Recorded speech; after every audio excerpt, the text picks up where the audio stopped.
What's up, guys? Welcome to the Buff Show. Today we have an awesome episode. It's me and Ben Larson, and we go over it's basically a guide for buyers in today's market. Whether you bought a dozen homes or it's your first one, we go over the formula and everything you didn't need to know and do to get ready and started in that process. Great episode for people looking to get their dream home or another investment property or anything like that. It's never too early to get started. So take a look and hope you enjoy.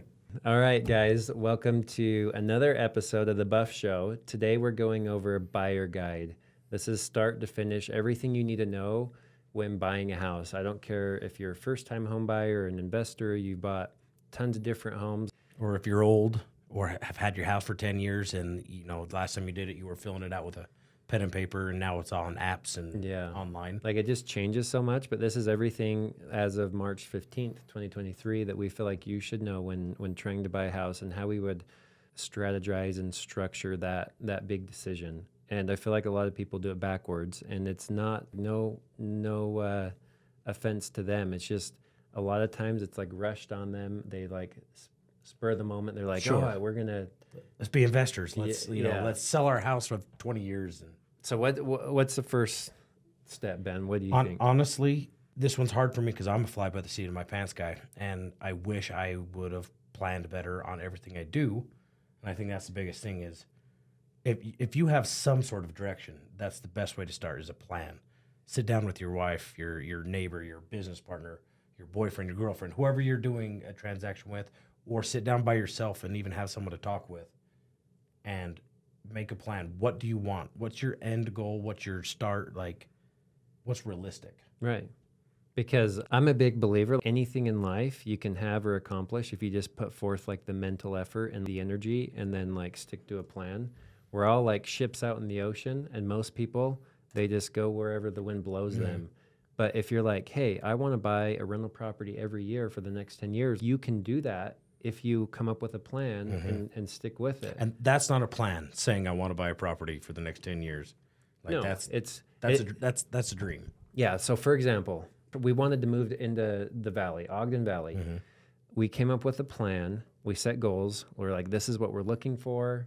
We didn't know exactly how we were going to do it, but I set up searches on the MLS. I was getting pinged every time a property was coming up there. We'd drive up there. I got real clear on what I was looking for. And we down to like, hey, we want a house on some acreage because we want some chickens and goats and a dog. And I would love to have a shop and I want a gym. And how did you find out if that was realistic for you and Carly or not? Like, what was the first step? Did you find out, was it realistic money-wise? Was it? I don't think like realistic doesn't equate in my brain because anything is realistic. In my opinion, Sure. anybody, like even if you're stuck in a job right now only making 50 grand a year and you want to have a beautiful house in Eden and it's going to cost you 800,000 right now Sure. and you can't afford it, there's a plan that you can follow to where you could afford it. And you just got to get on that road. Whether it's switching jobs, getting more education, starting a business, like whatever you got to do to do it, just depends on how bad you want it. How much sacrifice you're willing to make for that plan. And so I feel like people don't write down what they're looking for, like the husband's on one page, the wife's on the other page, or investors, like whoever you're involved in this with, get real clear.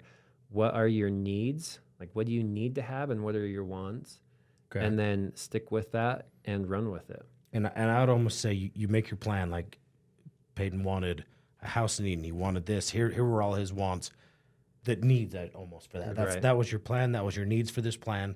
And wants are some other things that we're going to fill in. So you set that plan and then you go in after and you start punching in the details. But Like money, right. time. Well, you work backwards. You figure out what you want, and then you just work backwards. And that didn't take us a month. Like that took us 3 or 4 years to get what we wanted. And it was continually, we were tweaking it and dialing it in and seeing other people with these different lifestyles. And we're like, hey, that would actually be really cool to have. And it's interesting, like when the opportunity presented itself to buy the house that we're in, I passed it up the first time. My assistant went under contract on it. And she's like, oh, that's a hairy nightmare. I'm not touching that property. And then we ended up going back in after. For some reason, we like the ugly ones, but we turned it into something awesome. But it is hard to dial in the plan, but that's the most frustrating part for us as agents is we're trying to chase down your thoughts and your vision. And most people, they're just like, they don't know exactly what they want. And so how are we supposed to know exactly what you want? 100%. Or it changes and they don't tell us. So many times people will be like, hey, I'm looking for this, this, and this. And then the next day I get a text or like, hey, I want to go see this house. And I'm like, that's the Left field. Yep. that's the opposite of what you're telling me you're after. If you're looking at that, let's talk about some other stuff. Like I didn't even present 3 other things to you because that's not what you wanted. Exactly. Yep. So being clear, and I get it, it's going to change. And like start this process early. It's never too early. Like start dreaming, go to the parade of homes, see these homes, really start dialing in what your end goal is and what you're after and what you want, and then just work to make it happen. And I think a big thing is that we talk about a lot is make it happen. You know, you hear so many people, yeah, I want a fourplex or I want, passive income. Get off your freaking butts and go see what it's about. Like, Right. We're hound dogs. You got to put us on a scent and put us to work. If you don't do that, if you just talk about going hunting, your hound dog's going to sit on the couch and he's not going to be able to help you. So get out there, get us hunting, be about it. Well, and you have to put in the work to make it happen. Any Right. of these, like any goal worth chasing down is not going to be easy. 100%. And especially if you're picking where you're going to experience life with your family and raise your kids, like it's a big deal. Or you're picking your retirement. Right. If you're an investor like myself, I don't have a 401k. I don't have that stuff. So real estate is my retirement. So when I make a decision, these are huge life-changing decisions. Right. On all scales. Right. Yeah. And so, but the biggest thing, start with a plan. How you do that, pull out pen and paper, write it down, stick it. Like we have a vision board in our bathroom. We have a plan for our next property because we're not done. I want what we have, but like on steroids. Sure. 100%. Like I want to have some buffalo, like as I'm driving into my house. Of course you Like, do. And you have to be the timing, right? Like you're planning and it might be till your kids are almost in high school or graduating. Yeah, before you enact. it is true. Like we'll probably, I don't know on our plan, like exactly how long it's going to take, but within about 10 years, that's when I want the big one to like Sure. start evolving. But right now we're in a good spot. But I'm so happy. I'm living in a place that's a dream for me, my wife, and my kids. Mm-hmm. Like we just live at this unreal life. We have a gym in our shop, a sauna, ice baths, like Wasted space in the shop. But whatever. yeah.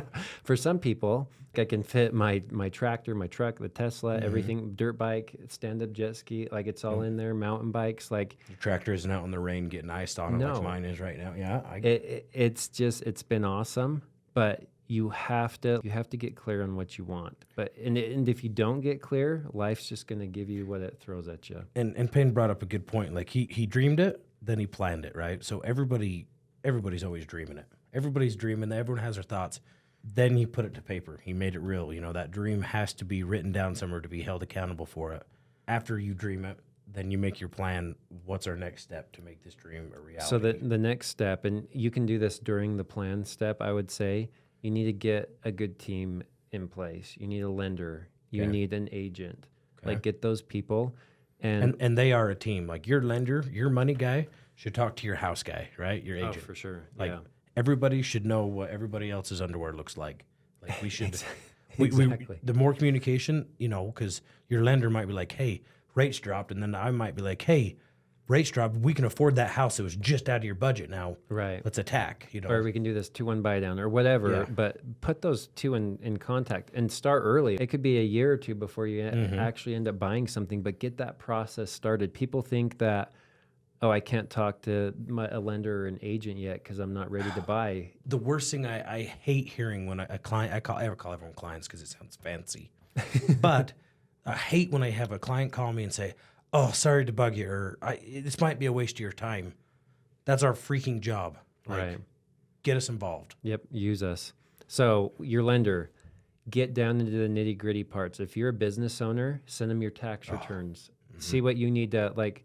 There were a few years where my income wasn't where I needed it, And so I would show as much income as I could so that I could then qualify. I paid more in taxes, but I needed the lendability to be able to 100%. buy the investment properties and do all that. So I've never been one to be like write everything off and screw myself down the road because then I can't afford anything. Well, it's just planning, business planning, strategy.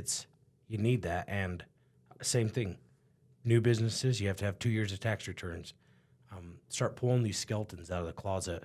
It's send them to your lenders. Yeah. Exactly. And then everybody's so worried about paying taxes, but they don't think about, well, if I buy a rental property, then I can depreciate it and I can do a cost seg and I get, I write off all these repairs and it shows up as like it ends up saving you money over time. It's another business in general. And personally, I don't know how people do life without a business of some kind. Right. Even if you have a job, this is somewhere where when you do need to appreciate, write something off, Yeah. Buy an expense. It's not against the law. Like we have these tax codes in these, I shouldn't even say law. We have these policies that make it easy. You know how they say, oh, the rich never pay taxes. Well, that's just because they're educated. loopholes. Yeah. They The- know the how to use it. The government gives you ways to get out of it, and you use those strategies, and you end up saving money. So, Team. yep, finding the right team, getting with a good agent, and then you start the process. So, and the process can never start too early. Get with your agent, start looking, get on utahrealestate.com. That's the MLS for Northern Utah. That's where most of the homes are published, or get on KSL, set up some alerts for there, checking on Make your agent do all of this too. Right. As well. Yeah, well, get with your agent and have them set up some searches. We can dial in a search down to, hey, I want a house with a half bath in the basement on like whatever you need. We can set up a search for it. So getting that search set up, getting it sent over to you, getting familiar with the market, start researching market trends, interest rates, what's going on there. And you don't need to know everything. You just need to have the right players in your corner, aka like a lender and a good agent, to help you look for those right opportunities. Well, and that's where your plan comes in. You pulled what you need to tell your lender agent out of your plan. Yep. Peyton wanted a house in Eden, a shop, room for some animals. Okay, he called his agent because he's not a very good one. He called his agent and he let them know that, and he checked with his lender, and then they went on the hunt, and that's what started that process. Is plan to his team to the process. Yep. It shouldn't be process. Almost plan it, pull your team together, and then you initiate. You start the hunt. executing. Yeah, Yep. start executing. Yep. And we said it's never too early to start. And right all the way through this thing, it's free. It doesn't Right. cost you anything other than your time, which is your most precious asset. But But it's if free. that's where you want to no be, money in out of your pocket to get all of this going. yeah. But you got to get clear on where you want to live, what you want to do, where your kids want to go to school. Like just dial that in, and then start looking. So the process, executing that, get the searches set up, start going to some open houses in the area, tour with the agent, see go check out some of the houses. You don't want to waste their time. Don't if be you- afraid to look at a house that you're not going to buy, but you need to see if it has half the attributes that you want. Right. Go to it, see it, walk through it, that's part of the feel. And we love that because it helps us collect information on you to be able to, okay, what do they really want? Because we're not mind readers. Right. Half the time we're really bad at it. We need to be told, hey, this is what I want.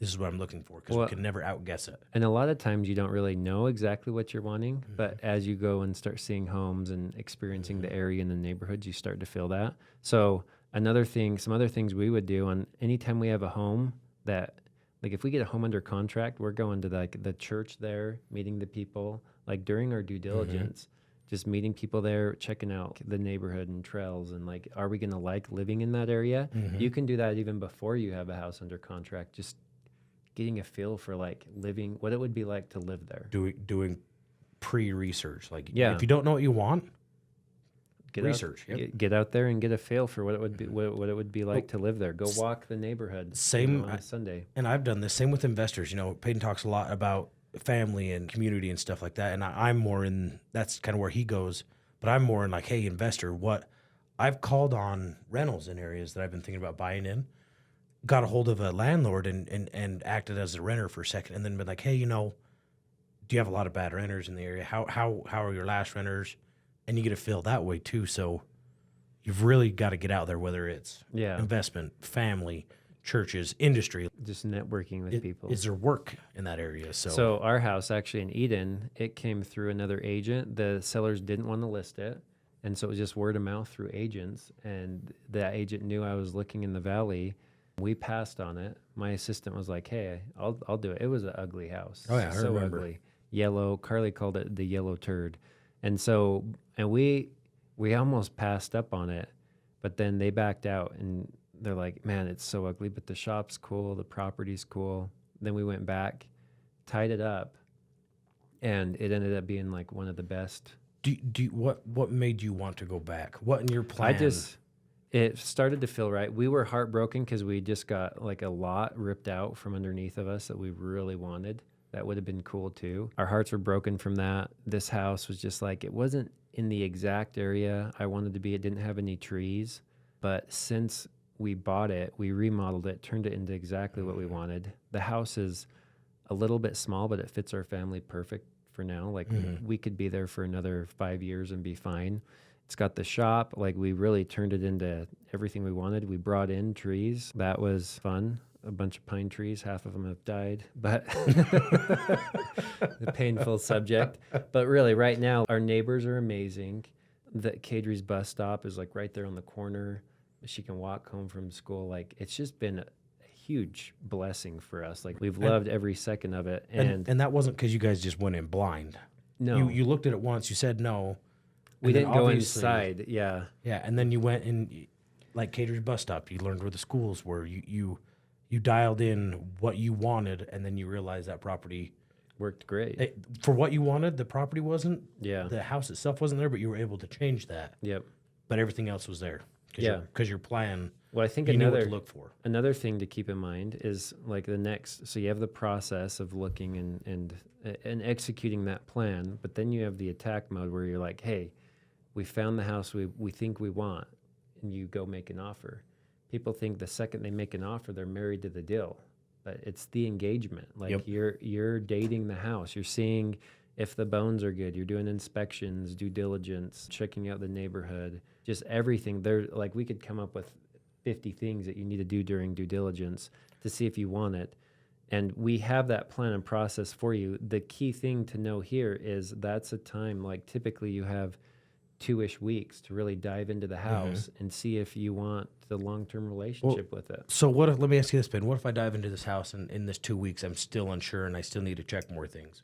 Then you can ask for an extension. There's always time. You know, I Yeah. think this market has really gotten people nervous that they've got to buy without looking and just figure out the problems later. How real estate's supposed to work is you're supposed to go under contract, learn about the house, look up its skirt, check the bottom of its shoes. Like you need to learn everything, but you can't do that until you go under contract. Right. So if it checks off some of the boxes you have, get it under contract, really do your due diligence and see if that's what you need. So Yeah, if it checks off all the like the boxes, the neighborhood, the bedroom count, like those bigger things on your plan, go for it.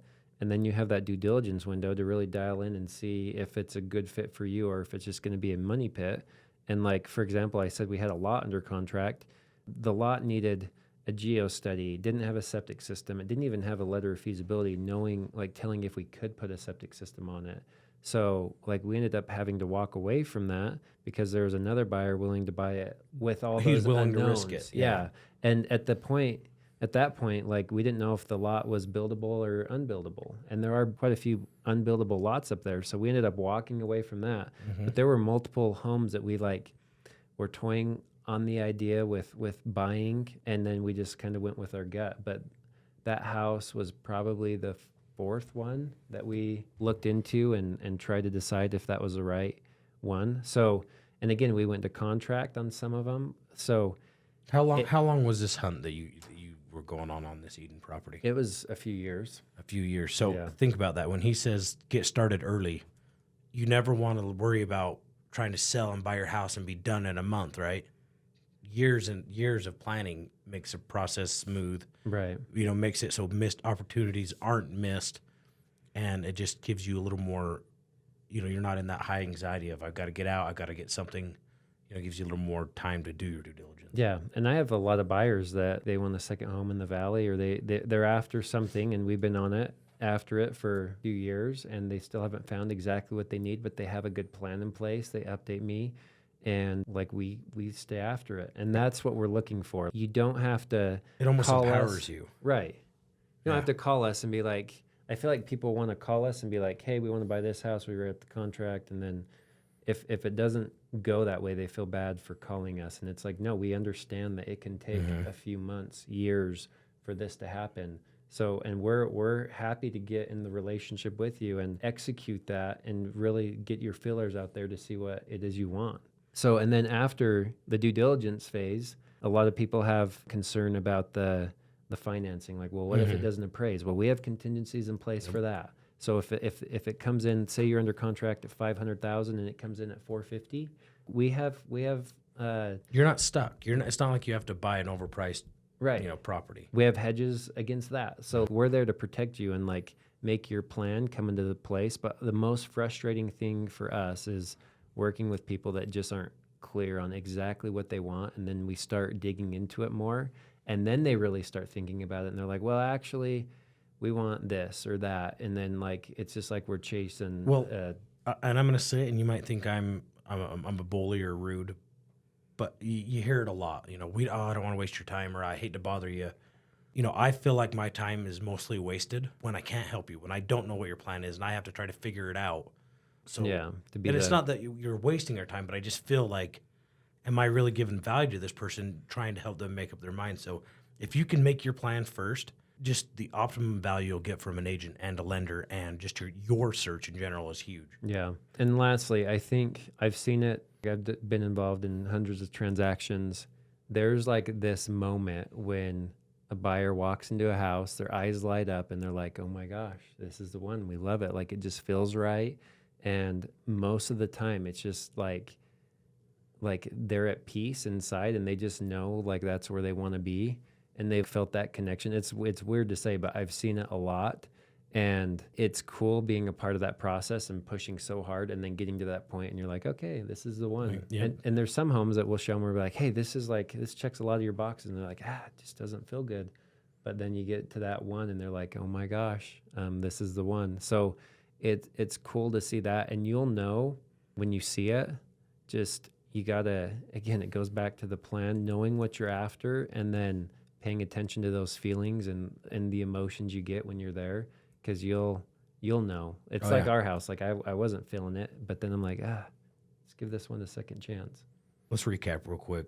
What's first thing we do? First thing, plan. Set your goals. Know what direction you're going. You're a ship out in the ocean. You go into Europe, South America, North America. Like, what do you want? Where are you going? And then start selling that direction. Once we have our plan, who are we going to take it to? You're going to take it to the lender and your agent. Our team. And remember, everyone should know what we should all have matching underwear. The lender, the agent, you know. Let's be a team, act as a team, work as a team. Get everybody on the same page. And then you're going to start the process. You're going to get the searches set up. You're going to start going to open houses. You're going to pay attention to what the market's doing. You're going to get involved and educated on those things. We have tons of content we push out on that. Just getting involved in that process, knowing what you're comfortable spending, what your payments are, your budget. And that all changes in the process, and you keep your team updated. So plan, team, process. That process, you have to keep your team informed. Yeah. Because that process changes your plan as you go. Mm-hmm. So once we have all that, we're in the process, then what do we do? And then you execute. You go out, you find the right property, you attack, you put in the offer, you buy it. And once I put in the offer, I'm locked in there 100% no matter what, right? No. Why? Because you have all these contingencies, due diligence, financing and appraisal. So we have these protection periods for you to make sure, and during that dating phase, making sure it's something that you want to, you really feel good about. You've got to date the house first, and me and Peyton and lenders and stuff, we write in these emergency phone calls to get you out of a bad date. But you've got to go on the date to find some of those red flags. Yep. And then if that all checks out, happily ever after. Like a fairy tale. Yep. So that's the process. We wanted to put it out there just to like clear it up. If you can stick to that plan, really the world is your oyster. Ew. That sounded dirty, gross. So yeah, Peyton and I are your fairy godmothers, and we want to make this fairy tale come true for you. But you're gonna have to fight the dragon with us along the way. Yep, we're happy to help you out. That was a great analogy. I don't care what you say. No, we're happy to help you out. So feel free to reach out. Let's get that plan in place and get you your dream home or investment property, whatever it looks like. Thanks, guys.